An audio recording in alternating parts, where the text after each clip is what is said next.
Ini aku dapat kabar katanya Coach Masdra menjadi pelatih PON Papua Barat. Saingannya cukup lumayan nih Coach. Yeah. Nama-nama besar di Papua dan sepak bola nasional nih Coach. Iya, juga kemarin juga diikuti legend-legend seperti Coach Elie Boy, Coach Ricardo Salampesi.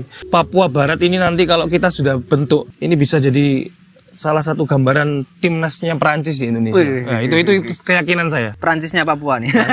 Perancisnya Indonesia. Ada nggak tantangan yang akan dihadapi Coach Masdra di Papua Barat, apalagi pertama kali nih di Papua? Ini Mas Irfan ini pertanyaannya banyak banget ini. Yo, di sini baru separuh nih Coach, masih ada lagi.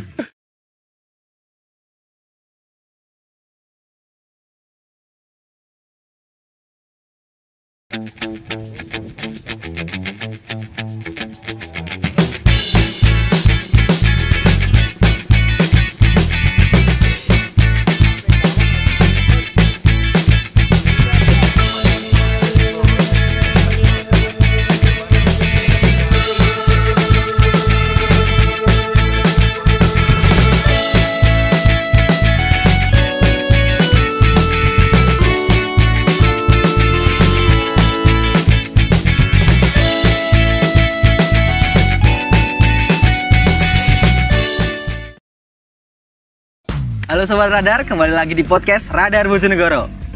Kembali lagi bersama saya Irfan Rama. Kali ini kita ada di lapangan latihan Akademi Bintang Muda Bojonegoro bersama Coach Masdra. Salam sepak bola, persahabatan. Bagaimana Coach kabarnya Coach? Alhamdulillah baik. Sejak kapan nih di Bojonegoro? Ini baru datang kemarin dari Manowari. Iya. Jauh sekali Coach, acara apa itu di Manowari? Ya ini, alhamdulillah setiap musim nggak nganggur. Alhamdulillah. Ya, itu kuncinya profesional itu. Ciri-ciri pelatih berkelas nih Coach. Ciri-ciri pelatih profesional itu tidak pernah menganggur. Oh betul. Karena sebagai profesi ya Coach.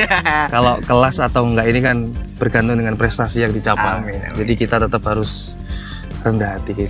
Asik. Itu ulangan dulu dong. Ini aku dapat kabar katanya Coach Masdra menjadi pelatih PON Papua Barat. Bener nggak nih Coach? Ya, alhamdulillah untuk 2023 ini ya bisa dibilang musim baru. Terus kompetisi baru. Alhamdulillah dapat kesempatan untuk dan dipercaya tentunya untuk mengenakodai tim sepak bola Prapon Papua Barat. Gimana nih Coach ceritanya? Kok bisa sampai ke sana ini? Jauh sekali dari Bojonegoro. Iya, sebenarnya hampir semua pelatih itu galau memikirkan sepak bola di Indonesia. Banyak sekali, ya istilahnya membangun komunikasi. Hampir dari Sabang sampai Merauke, kita coba mana yang mau memakai jasa kita. Ada kesempatan di Papua Barat membuka rekrutmen pelatih secara terbuka. Jadi membuka fit and proper test, dan pada saat itu saya mencoba untuk memasukkan portofolio dan alhamdulillah mengikuti proses dan hingga akhirnya bisa bukan hanya dipercaya tapi alhamdulillah mendapatkan kesempatan dengan poin tertinggi sehingga bisa melanjutkan ke proses berikutnya seperti itu. Seleksinya apa aja nih Coach? Kok mungkin ada wawancara atau mungkin apa? Ya yang pasti setiap klub, owner, asprof ataupun manajer pasti ingin tahu visi misi, filosofi, terus kemudian program kerja yang dimiliki oleh setiap pelatih. Sehingga pada saat itu memang ada proses presentasi yang memang dihadiri oleh ketua asprof, kemudian pakar-pakar di bidang sport science, akademisi, dosen, kemudian dan legend terutama dan direktur teknik di setiap asprof. Jadi memang melewati seleksi yang cukup panjang karena di situ tidak hanya tahu bagaimana program kita, visi kita, tapi juga mengulik banyak tentang apa strategi kita dalam menghadapi sebuah kompetisi, dalam menghadapi sebuah atau mengorganisasi sebuah tim atau klub seperti itu. Program kerja apa nih yang dibawa Coach Masdra ke Papua Barat nih? Sampai Asprof tertarik nih, kesengsem lah istilahnya sama Coach Masdra. Sebenarnya tidak ada standar yang baku untuk program kerja ataupun program latihan dan lain-lain. Yang pasti kita bagaimana mengkomunikasikannya seperti itu. Jadi kita seperti SOP-nya, seperti standarisasi yang lain-lain, kita memang based on science. Jadi kita disiplin akan ilmu kepelatihan olahraga sehingga kita nggak bingung menentukan arah secara masif untuk tim ini.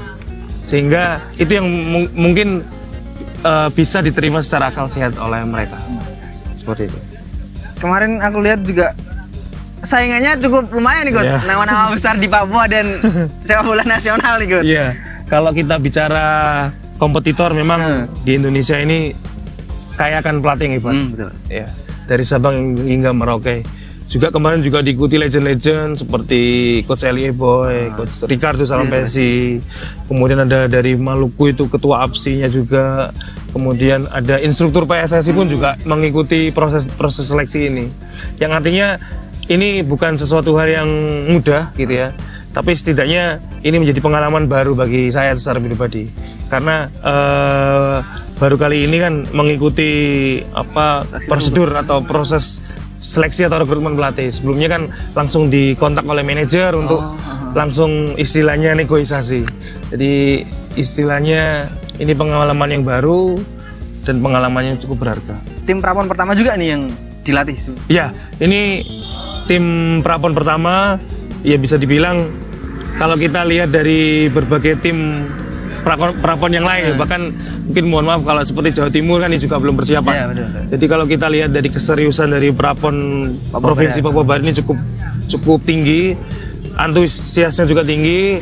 Ya kita berusaha untuk mengimbangi frekuensinya dan kita bisa istilahnya memberikan ide-ide yang cukup untuk fresh mereka ya. Baru. Ya seperti itu Mas Irfan. Berarti sejak kapan nih Coach resmi jadi pelatih prapon Papua Barat? Seminggu terakhir saya datang ke Manowari, jadi ada kejuaraan daerah, jadi Piala Gubernur. Di sana memang menjadi salah satu sarana untuk talent scouting ya, sarana untuk melihat dan memonitoring calon pemain prapon di sana ya. Jadi masih proses seleksi istilahnya sekarang. Hingga sekarang kita sudah menyelesaikan proses scouting, pemantauan untuk pemain-pemain yang mengikuti kejuaraan daerah atau Gubernur Cup kemarin. Jadi selanjutnya kita akan lanjutkan dengan TC tahap pertama, kita kumpulkan untuk pemain-pemain yang sudah dalam pemantauan kita. Terus kemudian kita akan lakukan TC dan seleksi berjalan seperti itu. Siap. Sudah tertata semua kelihatannya. Ya, kalau untuk program memang insya Allah kita sudah siapkan yang terbaik untuk kita bisa jalankan, dan terutama dalam proses implementasinya nanti dari Asprof sendiri bisa memantau dan memonitoring dengan sesuatu yang memang kita sudah siapkan semuanya. Nah ini kan Mas Irfan banyak pertanyaan ini. Ya, banyak sekali nih. Iya makanya. Apalagi Coach Masdra ini banyak yang bisa diulik. Karena kan sebelum saya berangkat ini kan kita tahu juga Bojonegoro sedang sibuk Porprov, jadi ini kebetulan ada Coach Bambang di sini. Halo Coach Bambang, apa kabar? Makanya kan persiapan Porprov ini kan juga cukup menarik. Ya, walaupun ditunda dan lain-lain, tapi ya saya sangat bangga dengan Coach Bambang ini. Tetap semangat di tengah-tengah ketidakjelasan kompetisi. Kalau untuk filosofi atau mungkin gaya permainan yang dibawa Coach Masdra di prapon Papua Barat apa nih Coach? Seperti apa? Ada atau tidak?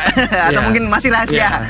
Yang pasti setiap pelatih mempunyai filosofi masing-masing.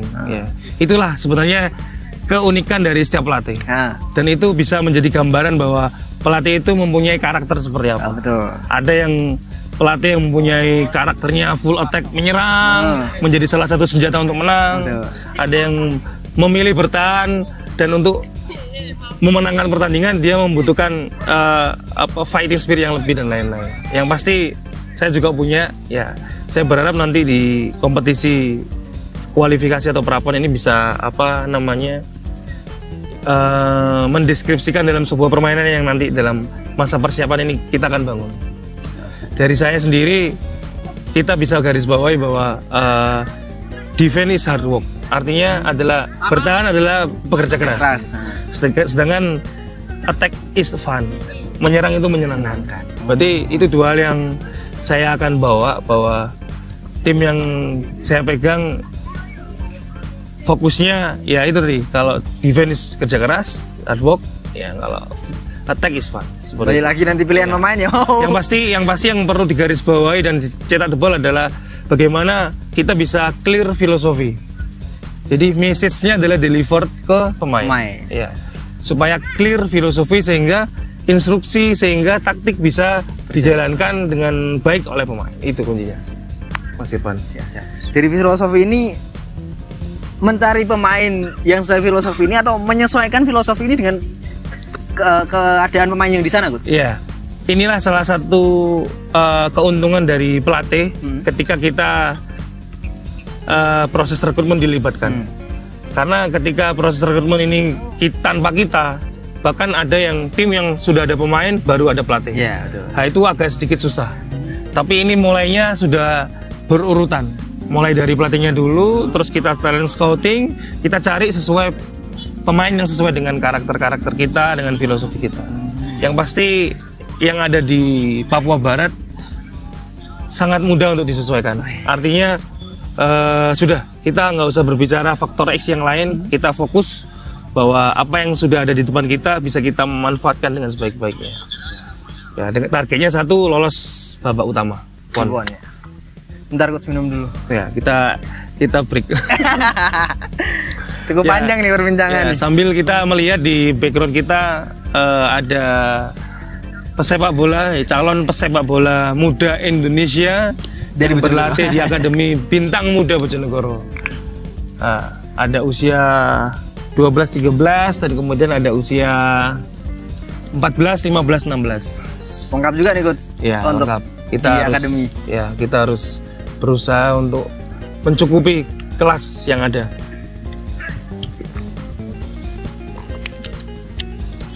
Balik lagi nih, Coach. Kriteria pemain yang dicari, Coach Masdra, seperti apa dari talent scouting kemarin? Ya, yang pasti tadi kembali based on filosofi, ya kan? Satu poin yang pertama adalah bagaimana pemain ini mempunyai attitude dan karakter, sikap dan karakter.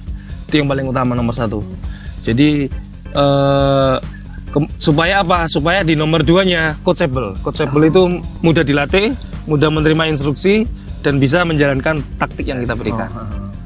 Jadi itu yang kedua. Yang ketiga, kita berharap pemain kita mempunyai knowledge of footballnya bagus, pengetahuan tentang sepak bolanya bagus, persepsinya tentang sepak bolanya bagus, dan pengalaman akan reading situation-nya bagus.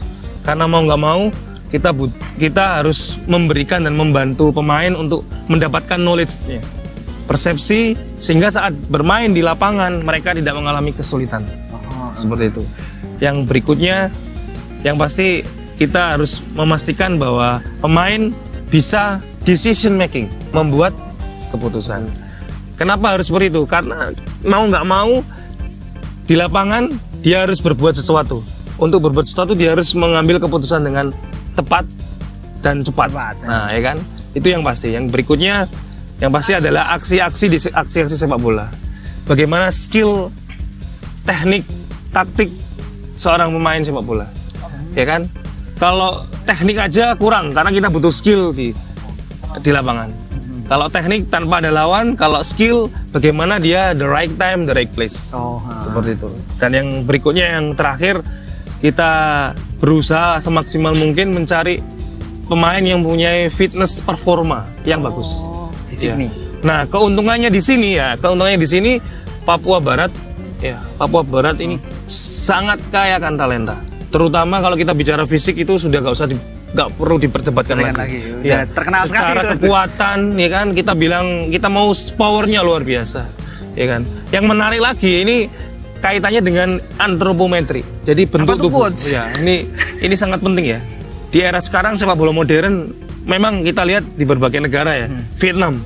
Dulu Vietnam terkenal mungkin kecil cepat. Sekarang gede cepat. Ya. Saya melihat di Papua Barat ini secara antropometri ya, bentuk tubuh itu perbandingan tinggi badan dan berat badannya ini sudah luar biasa. Bisa dikatakan kalau saya bisa membayangkan Papua Barat ini nanti kalau kita sudah bentuk ini dengan postur yang tinggi, dengan kemampuan fisik yang bagus, saya rasa ini bisa jadi salah satu gambaran timnasnya Perancis di Indonesia. Nah, itu keyakinan saya. Ya, karena di timnas Perancis saya melihat pemain juga postur tinggi, ya kan, dengan kekuatan dan kelincahannya, dengan kekuatan dan powernya, saya luar biasa. Mungkin seperti itu. Jadi keyakinan saya di situ. Perancisnya Papua nih. Perancisnya Indonesia. Ya, seperti itu. Dari pemain yang masuk radarnya Coach Masdra, ada pemain-pemain besar nggak Coach? Maksudnya sudah pengalaman di yang pasti ya, yang pasti pemain yang bergabung di Prapon ini statusnya kan amatir. Jadi tidak boleh ada pemain profesional yang pemain Liga 1 2 itu gabung, tidak boleh. Jadi ya kita benar-benar pemain yang masih dalam kategori amatir, dan secara pendidikan sepak bolanya ya kita bisa pahami bahwa tidak semua pemain itu berangkat dari akademi. Karena kalau berangkat dari akademi kan secara otomatis pendidikan sepak bolanya itu mesti lebih tertata secara sistematis. Sedangkan yang ada di Indonesia ini kan rata-rata apalagi di Papua Barat ini talented ya, berbakat. Ya, saya rasa starting point yang cukup menarik yang bisa kita nantikan ke depannya. Seperti itu. Mas Irfan. Kesulitan kan Coach menyeleksi nih. Apalagi kan katanya banyak talenta luar biasa di Papua Barat. Iya. Untuk menentukan satu. Kemarin dari kompetisi Piala Gubernur diikuti oleh 15 tim, dan rata-rata di 15 tim itu diikuti oleh 20 pemain. Artinya kan ada 300 pemain yang mengikuti. Alhamdulillah dengan diselenggarakan selama seminggu kemarin itu kita hampir 30% kita sudah bisa dapatkan. Namun tidak berhenti di situ, kita ada seleksi tahap selanjutnya dari 30% itu. Jadi hampir dari 300 kita bisa jaring hampir 90-an orang anak atau pesepak bola yang akan kita lanjutkan ke proses TC sambil berjalan, TC berjalan seperti itu. Ada posisi-posisi yang istilahnya sulit nggak Coach pemain-pemain di posisi itu? Biasanya kan Papua ini jarang sekali kiper. Ya betul. Biasanya yang banyak striker. Ya betul.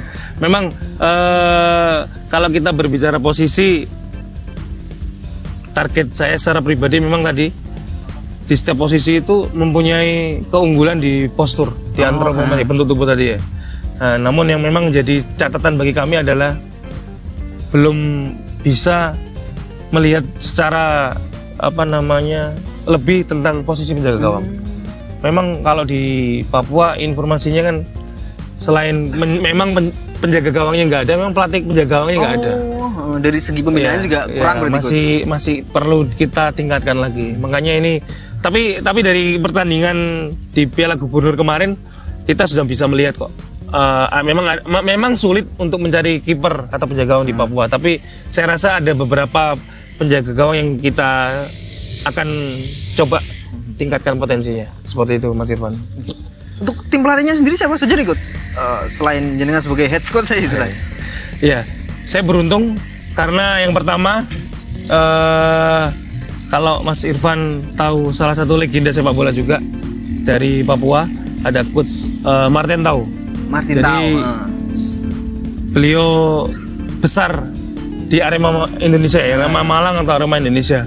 Jadi itu nanti akan menjadi satu tim kepelatihan yang akan membantu saya, terutama bagaimana kita bisa mengoptimalkan pemain-pemain dari Papua Barat, terutama itu. Untuk tim asisten yang lain kita masih dalam tahap komunikasi, koordinasi sama Asprof, karena sekali lagi ini akan menjadi salah satu sarana untuk edukasi. Juga karena saya meminta untuk tim kepelatihannya juga banyak dari tim lokal. Harapannya nanti tim-tim kepelatihan nanti ini bisa banyak sharing, banyak belajar dengan kita semuanya, bisa tukar pikiran tentang bagaimana sih pembinaan di sana. Karena kita jangka pendek kita berpikir tentang Prapon. Untuk jangka menengah kita juga memikirkan bagaimana football developmentnya di sana, coaching developmentnya di sana dan public development, karena mau nggak mau kita bertanggung jawab akan hal itu. Seperti itu Mas Irfan. Kira-kira tim kelatihan akan lengkap seperti di Persibo nggak? Ya. Pelatih fisik, ada analisis video. Yeah. Yang pasti seperti yang menjadikan model kerja kita ini kan, kita punya SOP kerja. Iya, betul. Ya, dan semuanya pasti mempunyai standarisasi. Ya nggak mungkin dong kita meninggalkan aspek-aspek yang menjadi penting di tim kepelatihan seperti mungkin sport science gitu ya, kemudian ada fitness performa, terus pelatih penjaga gawang dan lain-lain. Pastinya kita akan optimalkan, karena kita juga berharap kita datang ke bumi Papua ini kan untuk berprestasi seperti itu. Betul. Jadi kita berharap ini bisa kita optimalkan sehingga mimpinya masyarakat di Papua kita bisa main di babak PON seperti itu. Minimal seperti itu Mas Irfan. Target juara nggak, Gut? Ya kita nggak mulu-mulu, yang pasti yang pertama kita harus lolos prapon dulu, ya kan. Kita persiapkan benar, karena kita belum tahu juga bagaimana sistem groupingnya untuk kualifikasi.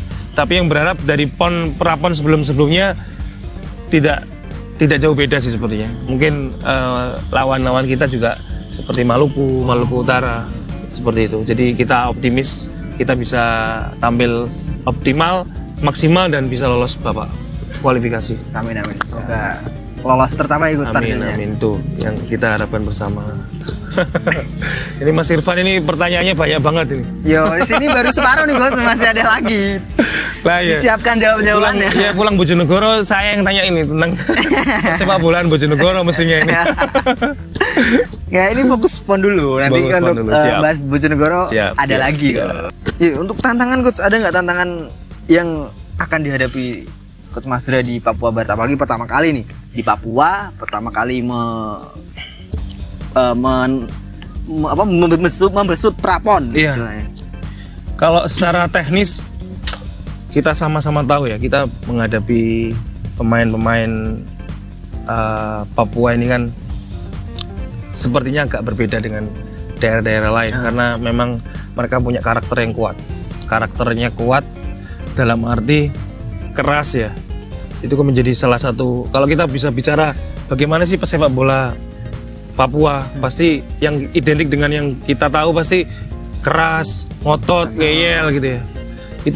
Itu juga menjadi salah satu sesuatu yang menarik. Sebenarnya bukan tantangan sebenarnya, tapi sesuatu yang menarik. Ketika kita berbicara tentang budaya, nah ini mungkin agak sedikit beda. Bagaimana istilahnya dinamika sosial di sana itu pasti berbeda. Terus kemudian di luar teknis saya adaptasi banget dengan waktu di sana, ya kan. Beda jam ya, dari perbedaan 2 jam ini membutuhkan sedikit effort ya untuk kita bisa adaptasi, karena memang benar-benar berbeda banget. Ya contoh kalau saya selisih 2 jam lebih cepat ya, lebih cepat. Kita di sana sudah sholat isya, di sini baru asyar. Jadi kadang-kadang komunikasi dengan keluarga itu juga bingung gitu ya. Setiap kali di sana jam 4 udah bangun. Padahal jam 4 di sini jam 2 malam ya. Jam 4 sana sudah bangun, udah mandi, udah macam-macam, sudah di depan laptop kerja dan lain-lain. Di sini baru jam 2 malam ya.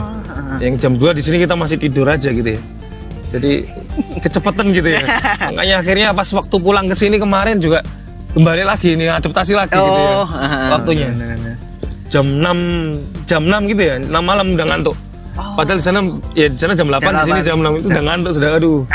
Karena terbiasa ya tidurnya lebih cepat, terus bangunnya juga lebih cepat. Ya, itu sih sebenarnya normal juga sih, sebenarnya normal.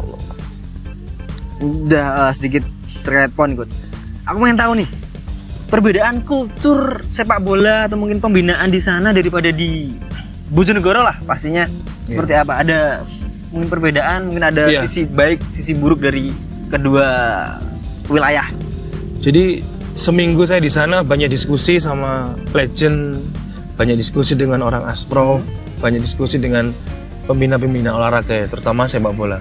Memang secara pembinaan memang kurang lebih itu ya ada catatan yang positif, ada catatan yang mungkin kurang begitu menyenangkan ya. Kalau kita bicara yang positif, banyak talenta di sana. Talenta alam. Ya, talenta yang memang bakat alam gitu. Bakat alam ya, memang dilahirkan memang sepertinya sudah jago sepak bola gitu. Jadi pegang bola itu stylenya tuh sudah oke banget gitu. Kita ngelihat Brazil gitu. Iya, kita lihat itu oke banget gitu loh. Jadi di mana anak-anak kecil main bola main gitu. Di mana-mana. Itu sedikit catatan ya. Maksudnya ketimbang di negatif, kalau negatif atau yang kurang bagus memang ya mereka butuh wadah. Di sana butuh wadah gitu. Mungkin SSB ataupun klub ini kan masih jarang bisa bergairah itu kan ketika ada kompetisi atau event gitu ya. Jadi itu sih yang menjadi catatan. Makanya kita berharap nanti kedepannya kita bisa membantu Asprof dari sisi kompetisi terutama ya, bisa kita kasih ide-ide yang untuk bisa membangkitkan. Jadi minimal setiap minggu itu ada event gitu. Ya seperti festival atau turnamen di setiap kelompok umur. Harapannya nanti seperti itu supaya gairah masyarakat juga bisa tumbuh. Karena saya melihat kemarin ternyata ini kan menjadi salah satu terobosan dari kepengurusan baru Asprof. Jadi membuat sebuah kejuaraan dan itu memang benar-benar excited banget buat masyarakat. Dan banyak masyarakat yang hadir di lapangan tuh untuk benar-benar menikmati sepak bola, ya kan? Kita rindu tentang teriakan-teriakan supporter di sana. Makanya saya kemarin luar biasa, ya kan? Ternyata memang ya ini kita juga berharap di tempat kita di Bojonegoro juga gairah tentang berolahraga, event-event olahraga ini bisa tumbuh. Makanya kita pengen berkontribusi, salah satunya kita hadirkan Akademi Bintang Muda ini kan menjadi salah satu alternatif supaya gairah, terutama gairah anak-anak, gairah orang tua tentang berolahraga seperti itu. Intinya di situ Mas Irfan. Di sana masih banyak anak-anak sore-sore lah istilahnya, sore-sore main bola atau apa di luar SSB istilahnya. Kalau di sini kan kayaknya udah mulai jarang anak-anak main bola. Betul. Kalau di sana mungkin lapangan belum terlalu banyak ya. Mungkin kalau tanah lapang banyak. Tapi kalau lapangan sepak bola belum terlalu banyak. Saya juga masih istilahnya menginventarisir lapangan-lapangan yang ada di sana. Karena kan kita juga perlu untuk TC besok. Kita punya lapangan utama, training ground utama kita, kemudian alternatif training ground juga kita perlu. Memang belum banyak.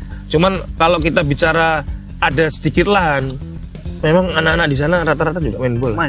Iya. Main bola yang pokoknya main bola gitu. Yang bukan SSB kan. Yang bukan SSB dan main untuk fun gitu kan. Untuk fun kayak gitu. Itu sih sebenarnya.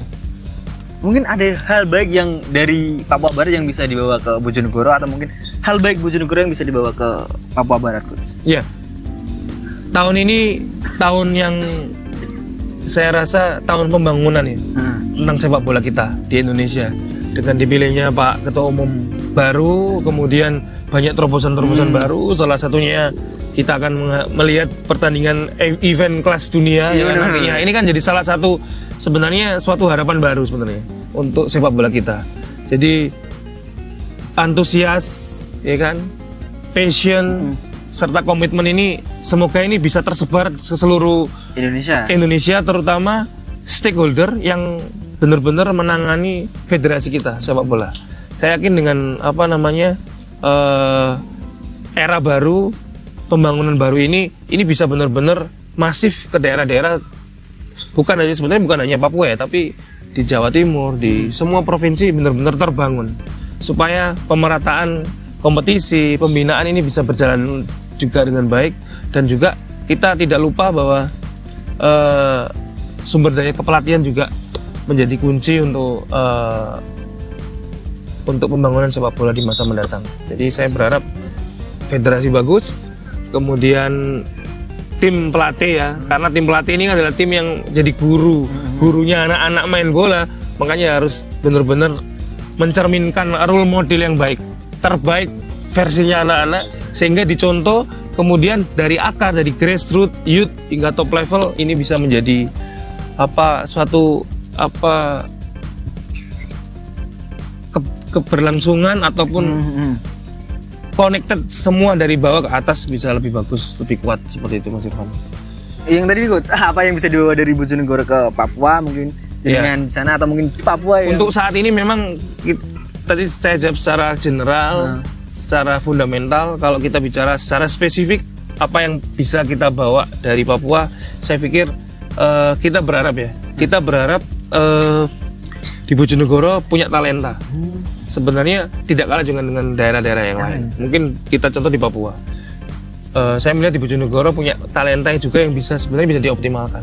Makanya yang kurang adalah wadahnya. Sama di Papua ini sekarang sedang punya effort untuk membangun sepak bola, ya kan? Apalagi ini berbicara Papua Barat, berbeda dengan Papua yang lain. Kalau kita lihat kan memang Papua ini sebelumnya kan fokusnya mungkin Persipura, iya, gitu, ya kan? Jayapura di tengah. Jayapura. Tapi untuk saat ini kan Papua ini kan sudah memekarkan diri. Ya, sekarang ada Papua Barat, bahkan sekarang ada Papua Barat Daya. Ya ini semakin lama kan pemekaran sehingga pemerataannya semakin bagus. Termasuk sepak bolanya. Termasuk sepak bolanya. Karena ada wadahnya. Betul. Sehingga sesuatu hal yang bisa kita lihat dan kita bisa ciptakan di sini tuh ya, kita meyakini bahwa di Bojonegoro banyak talenta yang belum dioptimalkan. Itu aja. Apalagi luas juga nih wilayah Bojonegoro. Dari level grassroots ataupun youth ya, kita lihat saat ini ada Porprov dan lain-lain, ini kan jadi salah satu wadah sebenarnya. Betul. Ya kan, saya harap bukan karena ada Porprov baru melakukan pergerakan-pergerakan, ya kan. 1 minggu atau 2 minggu, 1 bulan baru bergerak gitu. Harapannya namanya pembinaan ini kan reguler. Harapannya sistematik, harapannya bukan cuma ada kompetisi baru bergerak itu aja. Kita berharap situ. Makanya kita bantu, kita kasih gambaran, kita kasih usulan kepada Federasi Bojonegoro bisa dengan baik, dengan komitmennya, dengan passionnya menjalankan roda organisasi, roda kompetisi, roda semuanya yang ada di Bojonegoro. Sehingga sepak bola Bojonegoro ini semakin kuat. Dan saya yakin untuk di lingkup Jawa Timur ini Bojonegoro bisa bersaing. Jadi kuncinya ada di kompetisi nih, Coach. Kompetisi mulai dari bawah lah, kelompok umur sampai amatir. Salah satunya adalah kompetisi. Yang paling penting bagaimana organisasi yang menjadi motor ini bisa bergerak karena passion dan komitmennya untuk menjalankan fungsinya dengan baik. Karena ingat federasi ini kan satu punya fungsi tidak hanya sekedar bagaimana politik ya, kita berbicara memang antara olahraga politik ini memang nggak bisa dipisahkan dengan terpisah banget, nggak bisa. Tapi setidaknya fungsi dari fungsi dari federasi ini bisa berjalan dengan baik. Ya kan? Bagaimana dia fungsi sebagai motivator, ya kan? Bagaimana regulator. Nah ini kan perlu sekali gitu loh untuk diingatkan bahwa ayo segera bangun, segera lakukan fungsinya dengan sebaik-baiknya, seperti itu. Di Papua Barat untuk kompetisi internal tetap ada nggak, atau memang masih dalam progres? Sementara ini yang saya tahu dengan kepengurusan yang baru yang ada ini, salah satu gebrakan yang dilakukan adalah melaksanakan Gubernur Cup kemarin. Dan itu saya rasa ini hal yang baru, bahwa selain proses rekrutmen pelatih juga terbuka dan memang fit and proper test, bagaimana menyeleksi, bagaimana presentasi dan bagaimana dinilai secara runtut, bagaimana ada pakar akademisi, ada dosen, ada legend, benar-benar ingin membangun sepak bola Papua Barat. Seperti itu, Mas Irfan. Keren juga nih promosan dari Asprof di sana. Betul sekali, Mas Irfan.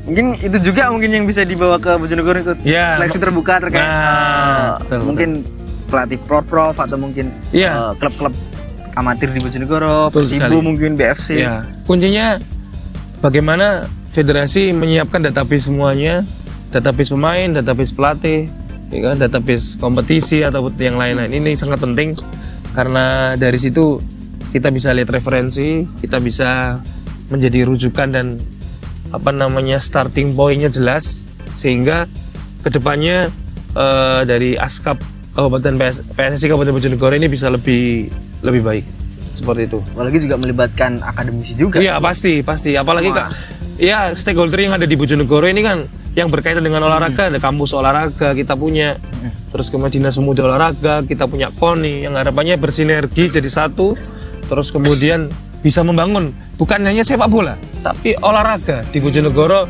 bisa lebih maju, lebih berprestasi seperti itu.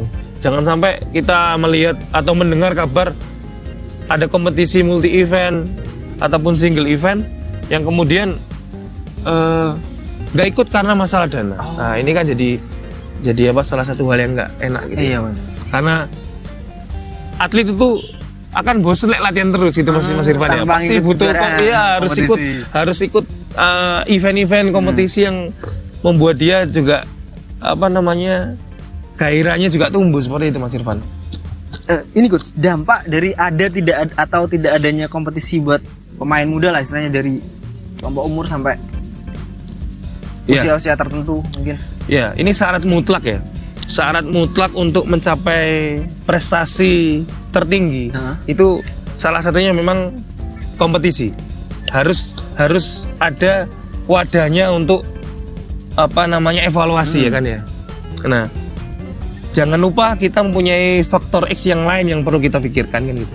Yang pertama kita pastikan infrastruktur. Ya. Apakah infrastruktur di kota kita atau tempat kita sudah cukup layak untuk kita jadikan sebagai training center buat anak-anak, buat pesepak bola atau buat atlet yang lain. Itu. Yang berikutnya adalah bagaimana kesiapan dari federasi terkait dengan pendampingan, yaitu coach, ya kan? Ini kan penting. Bagaimana setiap federasi punya database coachnya, mulai dari kualifikasi yang paling rendah hingga ke yang atas, ya kan? Jangan sampai nanti federasi nggak tahu berapa jumlah SDM yang ada, jumlah SDM kepelatihan yang ada di daerah tersebut. Mulai mungkin kalau kita sepak bola, mulai dari D, C, B, A hingga A Pro, apakah sudah terinventarisir dengan baik? Itu kita belum tahu. Nah, yang berikutnya tentang wadah untuk belajarnya. Apa itu? Ya seperti ya kita tahu, seperti Akademi SSB ini kan menjadi laboratorium belajar. Bagaimana ada sport science, bagaimana ada apa namanya istilahnya ilmu yang berkembang di sini. Ini kan perlu wadah, ya kan? Sekarang kita kompetisi sudah nggak ada. Oh benar. Data pelatih atau database pelatih juga nggak ada, ya kan? Wadah untuk belajar juga nggak ada. Berarti ini kan nggak kompetisi aja ternyata. Banyak hal yang perlu kita pikirkan gitu. Benar. Dan ini kan butuh sinergi dari semua stakeholder yang ada. Bagaimana KONI Dispora memikirkan tentang infrastruktur karena bagian pemerintahan gitu ya. Terus bagaimana federasi menyiapkan database pelatih, kemudian bagaimana swasta, terus terutama kita nggak menutup ya bahwa Bojonegoro kayak kan perusahaan atau yang saya rasa mampu untuk menjadi support ya, menjadi supporting dari Akademi SSB. Karena kembali lagi, kalaupun kita nggak punya wadah, bagaimana kita bisa memaksimalkan anak-anak ini, ya kan? Ya kan? Eman-eman ikut. Nah, iya makanya, ya kan sebelum itu lagi kita berbicara tentang atletnya, bagaimana strategi dan kita menjaga motivasi atlet untuk tetap berlatih. Karena sekali lagi ingat ya, alternatif anak-anak sekarang ini sudah banyak. Alternatif kegiatan. Selain dia harus mungkin alternatif satu bisa sepak bola, bersepeda. Ayo, hati-hati ada main game, ya kan? Ada yang lain-lain. Nah, ini kan menjadi salah satu tantangan bagi kita. Makanya waktu luang bagi anak-anak ini akan menjadi bahaya ketika orang tua nggak mendampingi. Makanya bahaya narkoba, ya kan? Kemudian ya seks bebas, ya kan? Kegiatan-kegiatan yang di luar itu. Sekarang yang paling ngeri ini kan penyakit degeneratif. Apa itu penyakit keturunan, penyakit yang karena apa? Jajan sembarangan, obesitas. Nah, ini kan masalah besar. Makanya bahaya kan gitu. Makanya sekarang ini yang menjadi salah satu apa namanya trending ini kan penyakit-penyakit yang harusnya di usia tua malah di usia dini sudah ketemu. Obesitas ya, makanya ini jadi salah satu makanya kan. Dan itu solusinya olahraga. Nah, salah satu menjadi solusi yang paling kuat ya olahraga. Itu Mas Irfan. Makanya ini Makanya kita berpartner dengan media ini, harapannya kita menjadi sarana edukasi, sarana untuk memberikan inspirasi kepada anak-anak supaya anak-anak ayo kita ke lapangan setiap sore. Gitu. Makanya kita kepingin setiap weekend anak-anak tuh adanya di lapangan untuk apa? Bertanding, kita adain festival dan lain-lain. Itu sih pengen kita seperti itu nantinya. Mungkin akademi ada event-event terdekat nih Kak Coach? Kalau kita ini kan saat ini momennya kita sedang adakan friendly game ya. Jadi kita jalan ke SSB akademi yang lain untuk bertanding karena kita sudah hampir 3 bulan berlatih, anak-anak butuh refreshment. Dan masalahnya di Bojonegoro ini kan kompetisi tidak ada. Ya, saya bilang wes tidak ada lah kompetisi ini. Jadi wadahnya nggak ada, makanya kita bikin pertandingan persahabatan keluar sekaligus kita istilahnya ini kan akhir tahun ajaran bagi siswa, jadi kita juga ajak adik-adik untuk bertanding keluar. Ini terakhir kemarin di Tuban. Terus kemudian kita juga rencanakan ini sudah banyak invitation atau undangan yang masuk untuk kita ikuti di momen libur sekolah seperti itu, Mas Irfan. Ini sekitar Bojonegoro atau sampai luar Bojonegoro? Ya kita berharap di Bojonegoro, kalau di Bojonegoro pasti nggak ada, di luar Bojonegoro, ya kan. Kita berharap sinergi dengan orang tua ini bisa berjalan karena sekali lagi tetap kita butuh attention dari orang tua, dukungan dari orang tua untuk merealisasikan program kita. Karena sekali lagi kita punya segitiga komunikasi dengan siswa, orang tua, dan manajemen atau sekolah. Harapannya ini bisa menjadi sinkron sehingga program-program yang kita rencanakan bisa berjalan seperti itu, Mas Irfan. Siap. Terus kalau Coach Mas Dra ini kan mau balik kapan nih Coach ke Papua Barat?